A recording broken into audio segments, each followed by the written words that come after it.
समय से पहले और भाग्य से ज़्यादा ना कभी किसी को मिला है और ना ही मिलेगा। ज़िंदगी अगर मुसीबत पे मुसीबत देने लगे तो समझ लेना कि अगला आने वाला समय तुम्हारा अच्छा होने वाला है।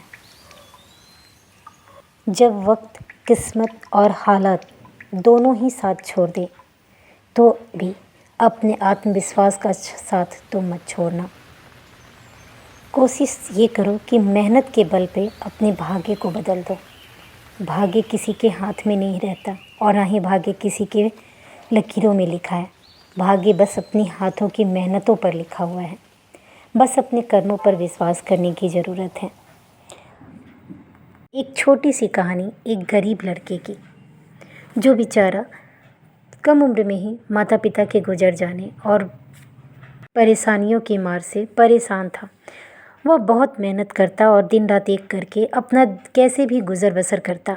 दिन रात मेहनत करने के बाद अपना बड़े मुश्किल से एक वक्त की ओर रोटी नसीब उसे होती थी। बेचारा सुबह निकलता, दिन भर काम करता और शाम को आके अपनी कमाई हुई जो भी थी उससे वो अपनी शाम का भोजन तैयार करता था। उससे प्रतिदिन वह गिन के 4 रोटियाँ बनाता था। 4 रोटियाँ बनाता था और उसे अपना खा के बस वही उसका हो जाता था और फिर उसे अगले दिन का इंतज़ार करना पड़ता था। ऐसे ही बीतता। बेचारा आता, शाम को बड़ी मुश्किल से खाना बनाता। उसके बाद जैसे ही हाथ मुँह धोकर आता खाने तो देखता उसकी रोटियां एक कम है। प्रतिदिन ऐसा ही होता था। उसे अंदर से बहुत तकलीफ़ लगती कि आखिर मैं बनाता हूँ, आखिर एक रोटियां होती क्या है। एक दिन वो देखता है, पीछे छिप के देखता है तो पकड़ता है कि एक चूहा है जो उसकी एक रोटियां प्रतिदिन चोरी करता है। उसे गुस्सा आता है। उसने चूहे को पकड़ा और उसने मारने लगा। तब उसने चिल्लाया, अरे मुझे क्यों मारते हो, मेरे नसीब की रोटी एक थी, मैंने ले ली, तुम मुझे क्यों मार रहे हो। तो वो बेचारा गरीब लड़का समझाता है कि मैं तो बड़ी मुश्किल से एक रोटी मुझे नसीब होती है, एक टाइम की भोजन, वो भी तुम मेरा छीन लेते हो। मेरा नसीब बहुत ख़राब है, मैं बहुत ही परेशानी में हूँ। मेरी किस्मत ने ऐसे ही मुझे बहुत धोखा दिया है और ये तुम रोटियाँ मेरी दिन भर की वो भी छीन लेते हो, तो फिर मेरा कैसे होगा। तब वो चूहा जो है बताता है कि तुम एक काम करो, तुम अपनी किस्मत के लिए एक इसी गांव से दूर एक महात्मा रहते, उनके पास जाओ, वो तुम्हारी परेशानी का हल निकालेंगे। लड़का सोचता है और निकल पड़ता है। सोचता है क्या हर्ज है जानने में कि आखिर मेरी किस्मत में क्या लिखा है। इतनी मेहनत के बाद भी मुझे कुछ नसीब नहीं होता है। दौड़ता हुआ निकलता है उस महात्मा के पास और अपने नसीब के बारे में, अपनी किस्मत के बारे में जानने के लिए दौड़ता है। रास्ता बहुत दूर था। रास्ते में उसे एक घर मिलता है जहाँ की एक व्यक्ति रहते थे। एक माँ थी और उसकी एक बेटी थी। माँ और बेटी बहुत बड़े घर में रहते थे। वहाँ पहुँचा और उसने कहा कि मुझे बहुत दूर जाना है, मुझे यहाँ थोड़ा सा आश्रय चाहिए, मैं यहाँ रहना चाहता हूँ। तो औरत बोलती है कि ठीक है, रुक जाओ। बहुत बड़ा घर था तो और उसके सामने में से आश्रय दे दिया जाता है।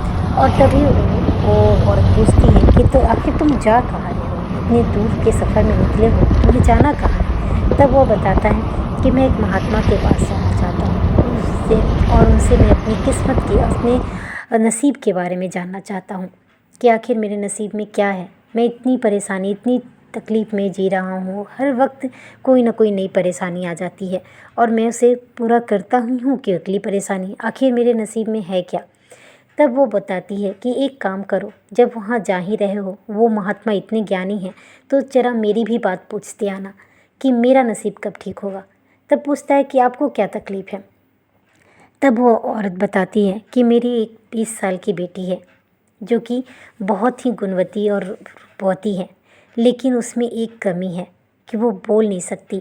बचपन से ही आज तक बोल नहीं पाई। कितने सारे डॉक्टर और दूर दूर के हर एक जगह मैंने दिखा लिया, लेकिन उसका कोई इलाज नहीं है। तुम एक बार पूछ के आना कि इसका क्या उपाय है। और रोने लगती है। लड़का बोलता है ठीक है, मैं महात्मा से ज़रूर आपकी बात करके आऊँगा कि आखिर आपके नसीब में, आपकी बेटी के नसीब में क्या ऐसी परेशानी हो, कैसे ठीक होगी। और निकल पड़ता है। दौड़ता हुआ अगला रास्ते पे चलता है। आगे रास्ते में बहुत दूर था इसलिए दौड़ता हुआ आगे बढ़ता है। रास्ते में उसे एक जादूगर मिलता है। जादूगर पूछता है कि बोलता है कि आगे का रास्ता कहाँ है। पूछताछ पे वो बताता है, बोलता है। तब जादूगर पूछता है तुम्हें कहाँ जाना है। तो लड़के ने फिर वही बात बताई कि मुझे महात्मा के पास जाना है, मुझे अपने नसीब के बारे में जानना है, मैं इतनी परेशानी में हूँ, सारी बात अपनी बताता है। तब जादूगर कहता है यदि वो महात्मा इतने ज्ञानी हैं, इतने अच्छे हैं, तो एक काम करना, मेरी भी एक बात पूछ कर आना। मैं 1000 वर्षों से इसी जगह पे, इसी खंडहर में और यहीं पे तपस्या करता हूँ कि मुझे स्वर्ग की प्राप्ति हो जाए, लेकिन आज तक मुझे कुछ नहीं हुआ और मैं ऐसी ही हूँ। मैं भी अपने जीवन से परेशान हो चुका हूँ और इस स्वर्ग के लिए मैंने बहुत मेहनत की। 1000 वर्षों के बाद भी मुझे नसीब नहीं हुआ। इस बर्फ़ के चट्टानों पर बैठा हर वक्त तपस्या करता रहता हूँ, फिर भी कुछ नहीं हासिल होता है। तो लड़का बोलता है ठीक है, मैं आपकी बात करके आऊँगा और मुझे वहाँ तक पहुँचने का रास्ता बताइए। तब जादूगर ने अपनी जादू की छड़ी निकाली और उसे एक झटके में ही उसे वहाँ तक पहुँचा दिया। अब अगला मोड़ आता है जहाँ उसे एक कछुआ मिलता है। कछुआ से बोलता है और कछुआ जिस पानी में रहता है उसी नदी के बहुत दूर पे वो महात्मा रहते थे। तब उसने कहा कि मुझे उस पहाड़ी पर जाना है। तब कछुआ बोलता है किस लिए जाना है। तो लड़के ने फिर सारी बात बताई। कछुआ बोला कि अगर तुम जा रहे हो तो मेरी भी एक बात कर लेना, मैं यहाँ 500 वर्षों से यहाँ पे हूँ और मैं यहाँ से अपनी काया से हटकर मैं ड्रैगन बनना चाहता हूँ। तुम पूछ के आना कि मैं कब बनूँगा। लड़का चल जाता है। कछुआ ने रास्ता पार कराया। लड़का वहाँ महात्मा तक पहुँचता है। जब महात्मा के पास पहुँचता है तो महात्मा ने पूछा कि बोलो किस लिए आए हो। महात्मा तप में थे। तप में जागने के बाद जब उन्होंने पूछा तो लड़का खुश हुआ और उसने अपनी बात बताने के लिए सोची, लेकिन पहले महात्मा ने कह दी लेकिन मेरी एक शर्त है। अब लड़के को आश्चर्य हुआ कि आखिर शर्त क्या है। तब उस महात्मा ने कहा तुम मेरे से सिर्फ 3 ही प्रश्न पूछ सकते हो और मैं तुम्हारे 3 ही प्रश्न का मैं जवाब भी दूंगा। उसके आगे मैं आप तुमसे कुछ नहीं बोलूँगा, मैं फिर से मौन धारण कर लूँगा। अब तो लड़का बड़े आश्चर्य में पड़ जाता है कि अब मैं क्या करूँ। अब तो मुझे 3 ही प्रश्न पूछने हैं। उसके दिमाग में आती है कि मैं पूछूं तो पूछूं क्या, मेरे पास तो इतने सारे के जवाब हैं, मेरा खुद के इतने प्रश्न हैं, मैं खुद अपनी परेशानियों से यहाँ तक पहुँचा हूँ।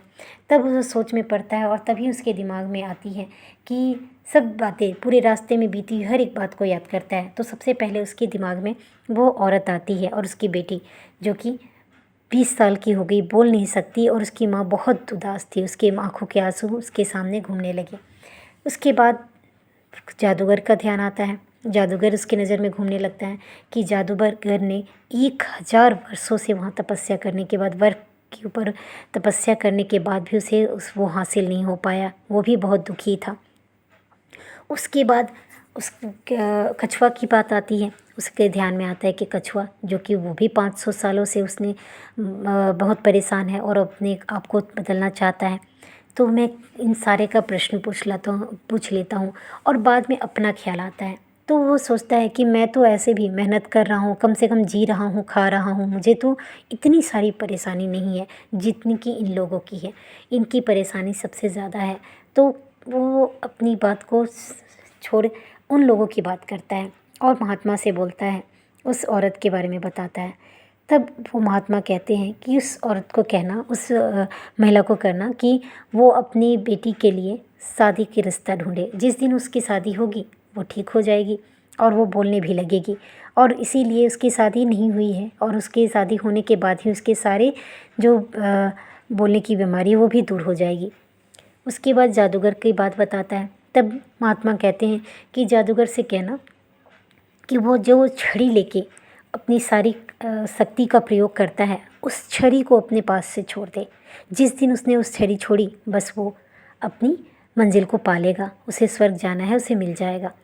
उसके बाद उसने कछुए की बात बताई। तब महात्मा ने कहा कि उस कछुए से कहना कि अपनी कवच उतारे। जिस दिन उसने अपनी कवच को उतार कर फेंका वो ड्रैगन बन जाएगा। यही उसका श्राप है, इस कारण से वो आगे नहीं बढ़ पा रहा है। और उसके बाद वो महात्मा मौन धारण कर लेते हैं। अब बेचारा सोचता है कि मैं आया तो था अपनी परेशानी लेकर, लेकिन मैं सबकी परेशानियों के साथ साथ अपनी परेशानी को बोल ही नहीं पाया। अब तो फिर मैं वहीं का वहीं पहुंच गया। बेचारा बहुत उदास होकर लौटने लगा। लौटने का रास्ता भी बहुत लंबा था। धीरे धीरे करके अपनी करने लगा। उसके बाद वो पहुंचता है तब उसे कछुआ मिलता है। कछुआ से बोलता है कि तुम अपनी कवच उतारो और जैसे ही तुम कवच उतारोगे बस तुम ड्रैगन बन जाओगे और तुम्हारी सपने जो हैं, तुम्हारी जो आकांक्षा वो पूरी हो जाएगी। और यही सोचते सोचते उसने आगे रास्ता लिया। कछुए ने जैसे ही अपने कवच को उतारा बस वो ड्रैगन बन गया और उसकी कछुए की कवच निकालने के बाद उससे मोती निकली और कछुए ने मोती को उस लड़के को दे दिया और कहा कि ये आप रख लो, और वो ड्रैगन बन के उड़ गया। फिर वो आती है महिला, जादूगर आता है। जादूगर के पास बोलता है कि तुम अपनी छड़ी को छोड़ दो, छड़ी तुम अपने पास से हटाओगे बस तुम अपने स्वर्ग का रास्ता पकड़ लोगे, स्वर्ग तक पहुंच जाओगे और तुम्हारी 1000 वर्षों की तपस्या पूर्ण हो जाएगी। जादूगर ने कहा ठीक है, तुम इस छड़ी को मैं क्या करूँगा, तुम ही रख लो, मैं इसे छोड़ता हूँ। और जैसे ही उस छड़ी को उसने दिया, लड़के को दिया, बस वो स्वर्ग की ओर चला गया। उसके बाद उस महिला तक पहुँचता है। महिला से जब पूछा, महिला के पास पहुँचती महिला ने पूछा तुम मेरा प्रश्न का उत्तर लाए हो? व्यक्ति ने कहा कि हाँ। लड़के ने कहा हाँ। लड़के ने कहा कि आप एक काम कीजिए, अपनी बेटी की शादी कर दीजिए। जिस दिन आप अपनी बेटी की शादी करेंगे उसी दिन से वो बोलने लगेगी और उसकी ये बीमारी ख़त्म हो जाएगी हमेशा के लिए। वो जैसे ही अपने बोलने शादी करने के लिए बात करता है तो वो महिला बोलती है कि एक काम करो, तुमसे ज़्यादा खुशनसीब और समझदार और अच्छा व्यक्ति मुझे और कहीं नहीं मिलेगा, क्यों ना तुम ही इससे शादी कर लो। मैं कहाँ जाऊँ और क्या करूँ, मुझे कुछ नहीं समझ में आ रहा। तुम इसकी बातों को जानते हो कि शादी करने से इसकी बुद्धि ठीक हो जाएगी, लेकिन दूसरे नहीं जानते हैं। तुम एक काम करो, इसकी ये कष्ट दूर करने के लिए तुम ही इससे शादी कर लो। लड़का कुछ सोचता है, फिर बोलता है कि चलो ठीक है, यदि हो जाएगा तो अच्छी बात है। उसने उससे शादी कर ली। जैसे ही उसने शादी की, सच में उस लड़की का कि मुँह में आवाज़ आ गई और वो बोलने लगी तुमने बहुत अच्छा काम किया और तुमने मेरी ये बहुत बीमारी दूर कर दी। है तो एक छोटी सी कहानी, लेकिन सब्र करो, सही समय आने पे आपके पास सब कुछ होगा। बस अपने भाग्य और मेहनत पे सोच कर मत बैठो। अपने हौसले और अपनी मेहनत इतनी बुलंद रखो कि अपनी हर चीज़ को तुम पा सकते हो। कोशिश ऐसी और इतनी ज़्यादा करो कि हार भी आपसे कह जाए कि अब मैं चलती हूँ, और इसी का नाम तो हौसला है। उम्मीद करती हूँ ये छोटी सी कहानी आपको अच्छी लगी होगी। ऐसी ही कहानी मैं आगे लेके आऊँगी।